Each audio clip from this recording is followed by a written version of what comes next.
Baik anak-anak semuanya, ini merupakan hari pertama bagi kita sekolah di semester 2. Inilah hari pertama kita sekolah. Kira-kira selama kita berlibur, bagaimana keadaannya? Menyenangkan. Alhamdulillah semuanya menyenangkan. Baik. Sebelum Bapak melanjutkan materi kita, terlebih dahulu Bapak akan mengabsen Anda semuanya. Apakah Anda pada hari ini ada yang tidak hadir? Tidak. Alhamdulillah semuanya hadir. Mungkin karena ini hari pertama jadi semuanya semangat gitu? Ya. Alhamdulillah. Amin. Baik, kita akan mencoba dulu untuk mencoba supaya apa? Supaya kita lebih semangat lagi belajar seperti itu. Nah, supaya di dalam lokal kita ini tidak ada yang namanya ngantuk, malas. Nah, itu seperti itu. Baik, seperti biasanya ada tepuk 1, ada tepuk 2, ada tepuk 3. Masih ingat? Oke. Baik, kita mulai. Tepuk 1. Semangat. Tepuk 2. Konsentrasi. Tepuk 3. Olahraga. Alhamdulillah semuanya semangat. Baik anak-anak semuanya, bisa dilihat di penulis. Oke, udah kelihatan. Baik. Jadi materi kita pada hari ini tentang inspirasi Al-Quran, indahnya beragama secara modern. Nah, itu adalah materi kita pada hari ini. Kemudian Bapak mau bertanya sama kalian semuanya, saudaraku, bagaimana kira-kira pemahaman Ananda tentang moderat beragama ini? Apakah seperti Ananda Bayat? Apakah Ananda pernah bergaul dengan teman berbeda agama? Misalnya kita Islam, teman kita Kristen. Belum pernah? Belum pernah, belum ada di lokal ini ya. Karena di tempat ini semuanya agamanya Islam. Tapi kalau kita pergi keluar sana, maka agama itu sudah bercampur baur. Ada yang Islam, ada yang Kristen, jadi semua bercampur baur. Jadi itulah perlunya moderat di dalam beragama. Jadi kira-kira Ananda, Bapak pengen bertanya tentang pengalaman Ananda dari materi moderat beragama ini, bergaul dengan sesama, bergaul dengan anggota berbeda agama. Kira-kira Ananda ada yang tahu apakah pentingnya moderat agama ini? Silakan. Moderasi beragama menjadi semakin krusial di era digital dan globalisasi karena beberapa alasan mendasar. Di era digital, informasi keagamaan dapat menyebar dengan sangat cepat melalui media sosial dan internet. Tanpa sikap moderasi, seseorang bisa dengan mudah terpapar paham-paham ekstrim atau radikal yang disebarkan secara online. Moderasi beragama membantu seseorang untuk bersikap kritis dan bijak dalam menyaring informasi keagamaan yang diterima. Bagus. Ternyata Anda bisa memahami dari moderat beragama ini dan bisa menjelaskan bagaimana pentingnya moderat dalam beragama ini. Memang sebelum kita membahas materi lebih lanjut, ternyata anak-anak pengalaman dan pemahamannya tentang moderat beragama ini sudah ada dalam kepala masing-masing.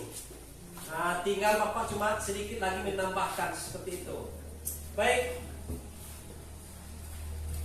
kita lanjut materi berikutnya tentang inspirasi Al-Quran, indahnya beragama secara moderat.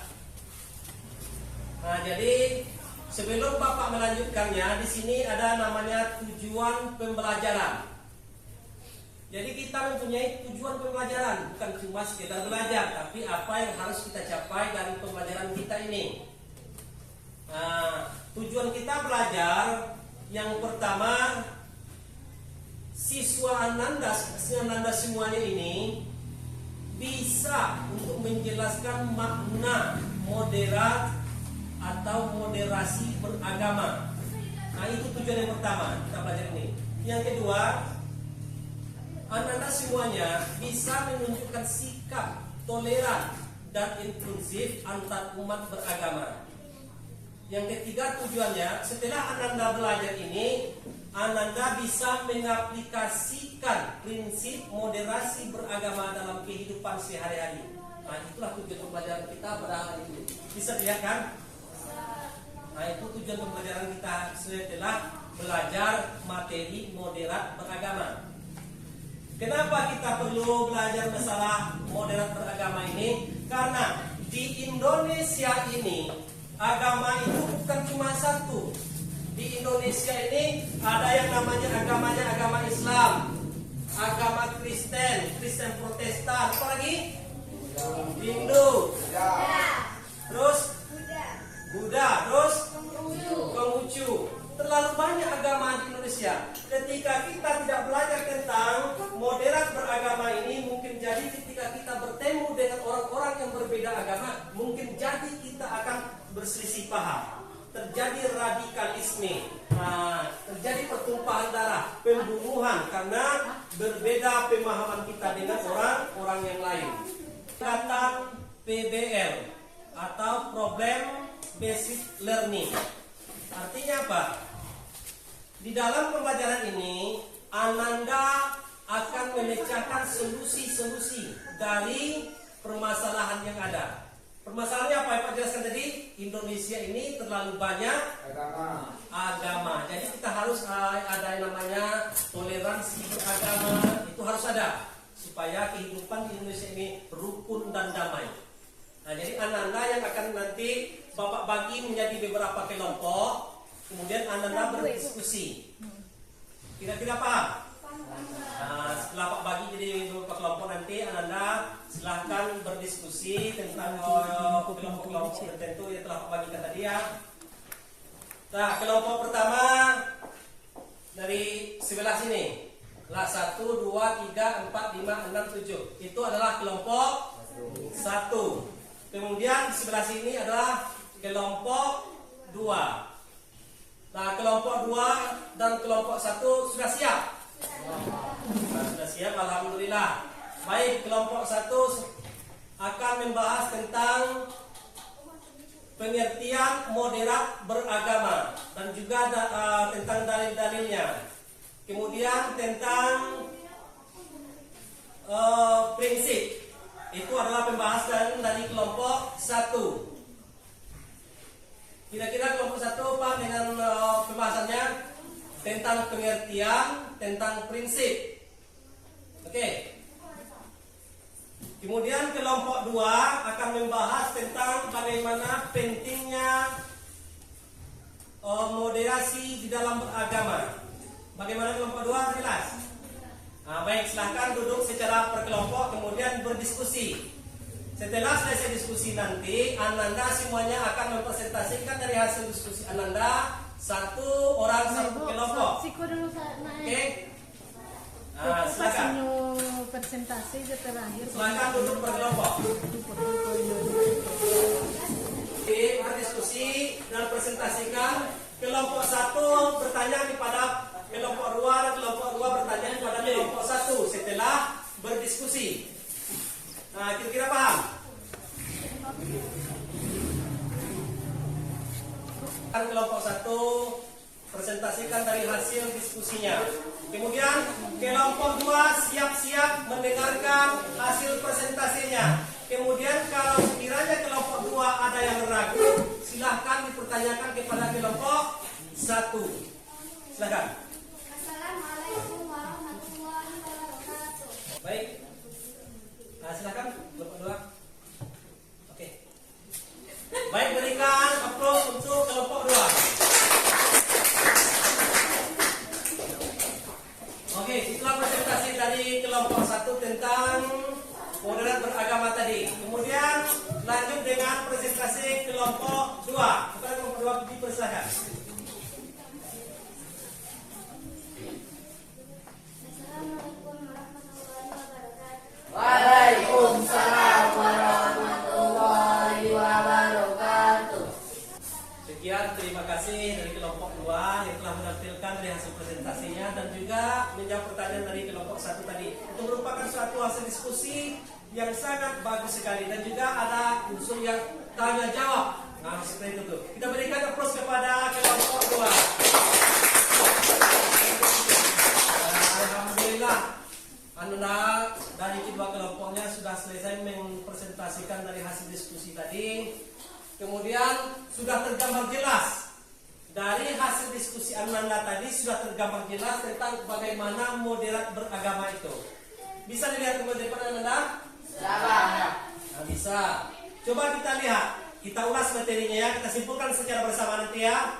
Nah, jadi moderat itu sebenarnya berasal dari bahasa Inggris atau moderation. Artinya apa? Kalau dalam bahasa Indonesia yang moderation itu adalah sikap sedang atau tidak berlebih-lebihan. Ada moderat beragama. Jadi sikap umat Islam dalam moderat beragama ini tidak boleh berlebih-lebihan. Ada di Indonesia ini yang namanya radikalisme, kekerasan, berbeda agamanya tidak dihargai, berbeda agamanya dengan temannya dikucilkan. Sebenarnya itu tidak dibolehkan. Maka penerapan moderasi beragama ini ada 3 tempat. Mana yang 3 tempat itu? Yang pertama di lingkungan sekolah. Nah, anak-anak semua, jika Anda semua bertemu dengan di lingkungan sekolah ini ada yang berbeda agama, bagaimana cara kita mengungkapinya? Yang pertama, kita jangan pernah mengucilkannya. Sekali-kali jangan pernah mengucilkannya. Dan yang kedua, moderasi beragama ini lingkungan sosial. Mana lingkungan sosial? Seperti di Facebook. Nah, itu lingkungan sosial namanya. Nah, lihat di lingkungan sosial. Semua kayak kita kan pakai Facebook sekarang. Dunia sekarang dunia canggih, tidak seperti dunia dahulu. Nah, sekarang kita pakai Facebook. Dalam Facebook ini kita sharing adanya komen-komen. Nah, coba dilihat. Yang pertama, Anda bisa membacakannya. Coba Anda bacakan bagaimana di media sosial. Yang pertama, konten positif, membuat dan menyebarkan konten positif yang mempromosikan nilai-nilai moderasi, toleransi dan persatuan. nah seperti itulah kira-kira. Jadi yang pertama, ketika kita membuat konten-konten di dalam Facebook, dalam YouTube, itu sebenarnya harus memberikan nilai-nilai moderasi beragama. Jangan dalam konten YouTube itu atau dalam konten-konten yang ada dalam Facebook itu nyindir orang, ngucil orang, caci maki orang, itu tidak boleh. Nah, seperti itu. Kemudian ada yang kedua, bisa dibaca Anda? Poin yang nomor 2. Iya, silakan. Bisa baca. Hoax aktif dalam menangkal berita bohong atau hoax yang dapat memicu konflik antar negara. Nah, itu satu lagi. Sering kita temukan di Facebook berita-berita hoax. Kenyataannya tidak ada, tapi dibikin dalam Facebook seakan-akan itu ada. Nah, ketika kita berada di media sosial, maka itu tolong dihindari. Itu adalah menjaga moderat beragama. Kemudian yang ketiga, coba Anda bisa bacakan. Etika bermedia sosial, mengajarkan etika bermedia sosial yang baik, seperti tidak menyebarkan ujaran kebencian atau lain-lain. Nah, itu seperti itu. Kita dalam Facebook, kita tidak boleh, memang tidak dibolehkan yang namanya ujar kebencian. Oh, si anu begini, saya tidak suka hati, tidak boleh. Kita harus menjaga tata krama, menghormati orang-orang yang ada dalam Facebook. Harus kita hormati.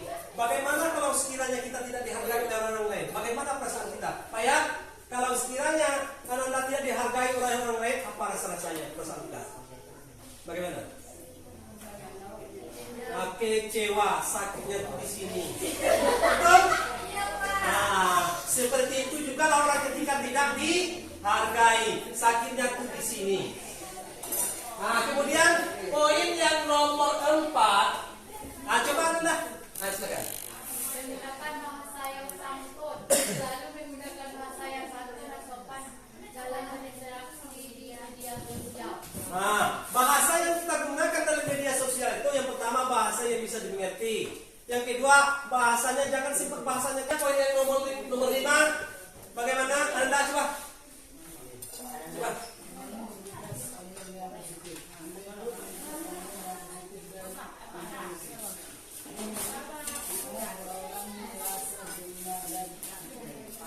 Nah, itu yang poin nomor 5. Bagaimana cara kita menjaga modern dalam beragama? Itu ada 5. Dari konten positif, menangkal hoak, etika media sosial, menggunakan bahasa yang santun, dan membangun komunitas online yang positif.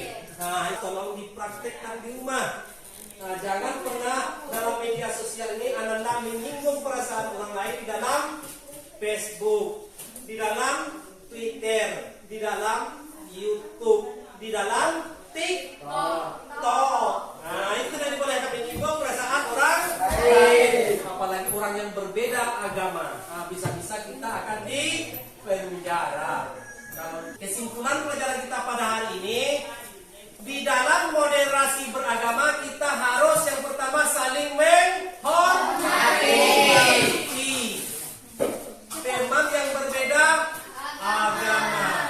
Dan yang kedua, kita tidak boleh mengucilkan teman yang ada di sekolah yang berbeda agama. Itu tidak dibolehkan. Anak-anak semua, karena waktu kita sudah mulai habis, sebentar lagi kita akan istirahat. Maka pelajaran kita Bapak cukupkan sampai di sini. Kira-kira sebelum Bapak tutup, adakah Ananda yang perlu dipertanyakan? Tidak. Alhamdulillah, berarti semuanya sudah paham, sudah mengerti. Baik, karena waktu kita mau habis di sini, sebelum kita keluar, Bapak akan memberi Ananda tugas tentang penerapan moderasi beragama. Sampai di rumah nanti ya, Ananda tolong carikan 3 contoh moderat beragama di lingkungan masyarakat. Nah, kira-kira paham? Alhamdulillah. Baik, pembelajaran kita cukupkan sampai di sini. Nah, kalau ada penyampaian Bapak tadi yang agak kurang berkenaan di hati Ananda semuanya, Bapak mohon maaf. Bapak akhiri dengan membacakan hamdalah, yaitu Alhamdulillah.